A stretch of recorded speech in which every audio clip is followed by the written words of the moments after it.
안녕하세요. 오늘 여러분과 함께 살펴볼 자료는 아마존 AMGN에 대한 심층 분석 보고서입니다. 최근 주가가 최고가 수준까지 오르면서 정말 많은 분들이 관심을 갖고 계시죠. 이번 딥다이브에서는요, 이 보고서를 통해서 단순히 주가 흐름만 보는 게 아니라 아마존 성장의 진짜 동력이 뭔지, 또 우리가 놓치고 있을지도 모르는 숨겨진 리스크는 없는지 그 핵심을 좀 깊이 파헤쳐 보려고 합니다. 뭐랄까, 단순 요약보다는 정보의 맥을 빠르게 짚어드릴게요. 자, 그럼 한번 시작해 볼까요? 보고서를 딱 보면 가장 먼저 눈에 띄는 게 바로 AWS, 아마존 웹 서비스의 부활인데요. 한때는 AI 경쟁에서 좀 뒤처지는 거 아니냐 이런 우려도 있었잖아요. 근데 3분기에 성장률이 20%로 반등했다는 게 이게 상당히 인상적인데 어떻게 다시 힘을 얻고 있는 건가요? 네, 그 우려를 뒤집는 아주 중요한 계기가 있었습니다. 바로 최근에 발표된 38억 달러 규모의 오픈 AI와의 파트너십인데요. 이게 뭐 단순히 계약 규모가 커서 중요하다기보다는요. X만의 문제는 아니군요. 그렇죠. 몇 가지 중요한 의미가 있는데 첫째는 오픈 AI 같은 최고의 AI 기업이 마이크로소프트 애저 외에도 AWS의 기술력이나 인프라가 꼭 필요하다고 인정한 셈이거든요. 그리고 둘째, 더 중요한 건 그동안 좀 논란이 있었잖아요.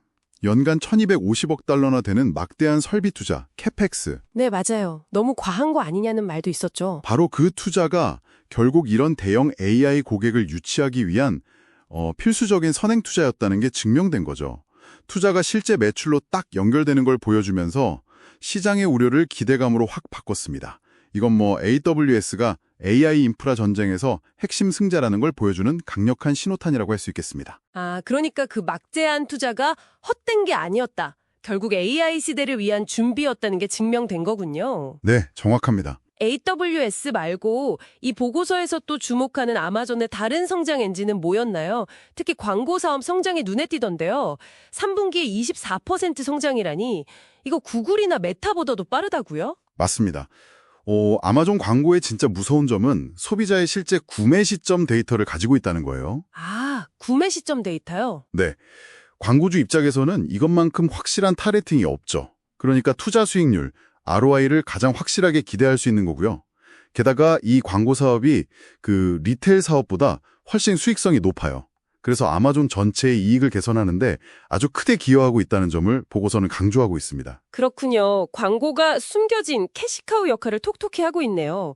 그럼 리테일 쪽은 어떤가요? 보통 아마존 하면 온라인 쇼핑인데 거긴 마진이 좀 낮다는 인식이 있잖아요. 보고서에서는 좀 긍정적인 변화를 언급하나요? NDDC CEO의 비용 절감 노력이 드디어 좀 효과를 보는 건가요? 네, 그것도 아주 중요한 포인트입니다. 물류 효율화 노력하고 또 최근에 루푸스 같은 AI 쇼핑 비서 도입 같은 걸 통해서 리테일 부문의 수익성이 구조적으로 개선되고 있다는 분석이거든요. 구조적인 개선이요. 네. 단순히 비용만 줄이는 게 아니라 뭐랄까 체질 자체가 바뀌고 있다는 거죠. 이게 의미하는 바는 아마존이 더 이상 그냥 저마진 이커머스 기업이 아니라 이제 AWS와 광고라는 아주 수익성 높은 엔진을 함께 가진 강력한 복합 기업으로 진화하고 있다는 걸 보여주는 겁니다. 소식들이 많은데 당연히 동전의 양면처럼 위험 요인도 있겠죠. 보고서가 가장 심각하게 보고 있는 리스크는 뭐였나요? 네. 역시 리스크를 빼놓을 순 없죠. 가장 큰 건 바로 프로젝트 내시라는 반독점 소송입니다. 프로젝트 내시요? 들어본 것 같기도 하고. 네. 최근에 프로엠 구독 관련된 소송은 한 25억 달러의 합의를 보긴 했는데 보고서는 이 내시가 차원이 다른 위협이라고 지적해요. 이게 단순히 벌금 얼마 내고 끝날 문제가 아니라 아마존의 핵심적인 가격 책정 알고리즘 그 자체를 문제 삼고 있거든요. 가격 알고리즘 자체를요? 네. 그래서 만약에 패소하게 된다면 벌금 수준을 넘어서서 비즈니스 모델 자체를 수정해야 할 수도 있는 훨씬 더 근본적인 리스크라는 분석입니다. 와, 그건 정말 심각한 문제일 수 있겠네요. 비즈니스 모델 자체를 바꿔야 한다면. 그렇죠. 상당한 파급력이 있을 수 있죠. 그 외에 클라우드 시장 경쟁이 점점 심해진다거나 AI 기술 확보하려고 계속 돈을 쏟아부어야 하는 그런 부담도 리스크로 언급되었군요. 네, 그런 점들도 당연히 고려해야 할 리스크 요인입니다. 자, 그럼 이 보고서의 핵심 내용을 한번 정리해볼까요? 여러분이 꼭 기억하셔야 할 세 가지 포인트를 꼽아보자면 첫째, AWS는 AI를 발판 삼아서 강력하게 부활했고 그동안의 막대한 투자를 정당화하고 있다. 이거고요. 둘째, 광고 사업이 리테일을 보완하는 새로운 고수익 엔진으로 아주 빠르게 성장하고 있다. 그리고 셋째, 하지만 프로젝트 내시라는 반독점 소송은 사업의 근간을 흔들 수도 있는 중대한 그림자다. 이렇게 정리할 수 있겠네요. 요인들을 다 종합적으로 분석해서 강력 매수 의견하고 12개월 목표 주가로 $290를 제시하고 있습니다. 물론 이건 AWS가 계속해서 잘 성장할 거라는 특정 가정을 바탕으로 한 예측치이긴 합니다. 네, 목표 주가는 항상 가정이 따르죠. 현재 밸류에이션은 어떻게 평가하나요? 현재 밸류에이션, 특히 주가 이익 성장 비율, PEG라고 하죠. 이게 1.32 수준인데 보고서는 이 정도면 높은 성장성을 고려했을 때 합리적인 수준이라고 평가합니다.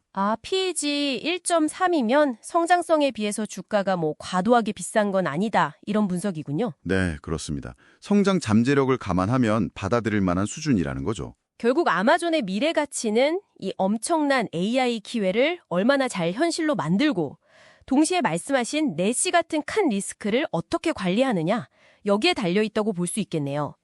오늘 분석의 핵심은 이 정도인데 보고서 마지막에 언급된 또 다른 흥미로운 지점이 있었죠. 바로 프로젝트 카이퍼, 프로젝트 쿠이퍼인데요. 이건 좀 어떤 의미로 봐야 할까요? 단순한 위성 인터넷 사업 그 이상일까요? 네. 그것도 상당히 흥미로운 부분입니다. 보고서도 이 부분을 좀 주목하는데요. 이게 단순히 그냥 새로운 인터넷 서비스를 제공한다, 이걸 넘어서서요. 전 세계 수억 명의 잠재적인 AWS 고객을 직접 확보하고 더 나아가서 우주 공간까지 클라우드 네트워크를 확장하려는 훨씬 더 큰 그림일 수 있다는 겁니다. 우주 공간까지요? 네. 그러니까 지상뿐만 아니라 하늘에서도 데이터를 다 연결하겠다는 그런 야망일 수 있다는 거죠. 와, 스케일이 다르네요. 그렇다면 아마존의 진짜 최종 목표는 단순히 지구상의 모든 것을 파는 상점을 넘어서 어쩌면 클라우드랑 위성 네트워크를 통해서 디지털 세계 그 자체를 연결하는 거대한 인프라 기업이 되는 것일 수도 있겠군요. 네, 충분히 그런 상상을 해볼 수 있죠. 어쩌면 이 질문에 대한 답을 찾아가는 과정이 앞으로 아마존을 이해하는 또 다른 중요한 열쇠가 될지도 모르겠습니다. 오늘 딥다이브는 여기까지입니다. 다음에도 흥미로운 정보의 핵심을 가지고 찾아뵙겠습니다.